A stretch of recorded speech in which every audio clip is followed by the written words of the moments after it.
Kelompok sosial adalah dua orang atau lebih yang membentuk suatu kelompok karena adanya hubungan timbal balik, saling mempengaruhi dan juga memiliki kesadaran diri sebagai anggota kelompok. Ciri-ciri kelompok sosial, adanya hubungan timbal balik di antara anggota kelompok.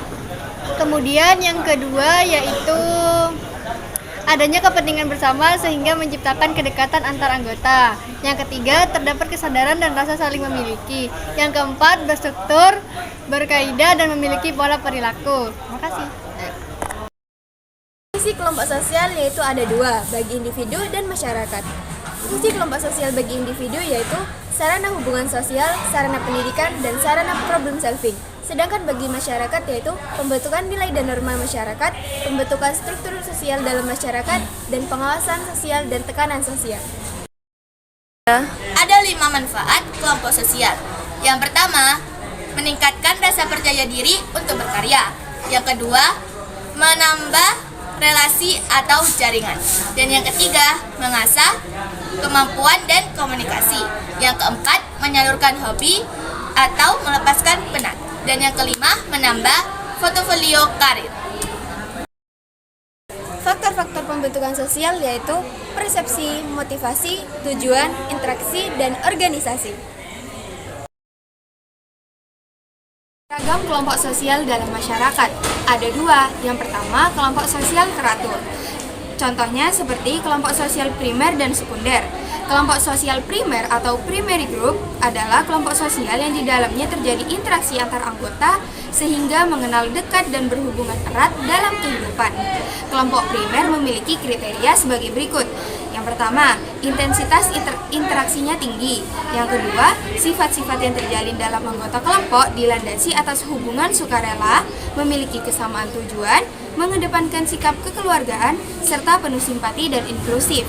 Yang kedua, contohnya ada kelompok formal dan informal. Kelompok formal yaitu mempunyai peraturan-peraturan yang bersifat memaksa dan sengaja diciptakan agar anggota kelompok bersikap taat. Hubungan bersifat formal dan tidak pribadi. Yang kedua ada kelompok informal. Kelompok sosial yang terbentuk dengan sendirinya sehingga kelompok ini tidak mempunyai struktur yang jelas. Yang ketiga ada kelompok referensi dan membership.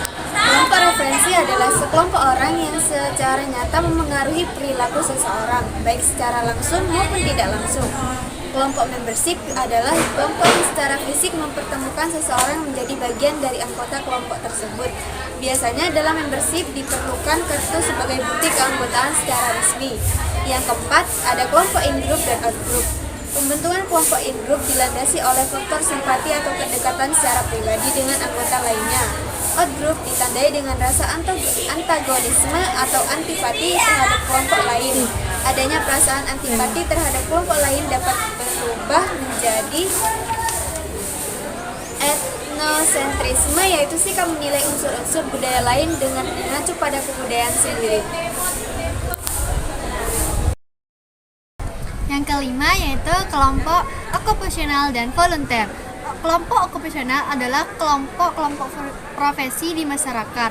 Kelompok ini menggambarkan patokan-patokan sendiri yang lazim disebut etika profesi atau kode etik profesi. Sedangkan kelompok volunteer yaitu kelompok yang terdiri atas orang-orang yang mempunyai kepentingan sama, tetapi tidak mendapat perhatian masyarakat yang maka luas daya jangkauannya. Yang keenam yaitu ada kelompok Gemeinschaft atau paguyuban dan juga Gesellschaft yaitu pertembayan. Gemeinschaft sendiri merupakan kehidupan bersama anggota masyarakat yang ditandai dengan hubungan batin murni, alami, dan kekal. Ikatan yang terjalin di antara anggota atas dasar rasa cinta dan keaturan batin yang kuat. Bentuk Gemeinschaft identik dengan masyarakat desa yang memiliki kekerabatan yang erat. Nah, Gesellschaft ini menunjukkan bentuk kehidupan bersama dengan masa berlangsung, cenderung singkat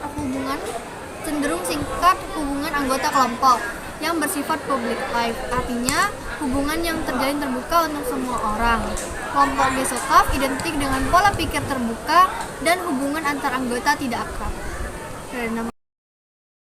Davis bentuk-bentuk umum kerumunan sebagai berikut. A. Kerumunan yang sifatnya sementara. Yang pertama, kerumunan yang kurang menyenangkan. merupakan kerumunan dari orang-orang yang ingin berusaha menggunakan fasilitas-fasilitas yang sama. Contohnya, kelompok yang menunggu bus umum di halte, orang-orang yang sedang mengantre karcis. 2. Kerumunan orang-orang yang sedang dalam keadaan panik, merupakan sekumpulan orang-orang yang berada dalam kondisi atau keadaan panik. Misalnya, orang-orang yang berusaha menyelamatkan diri dari banjir dan tanah longsor.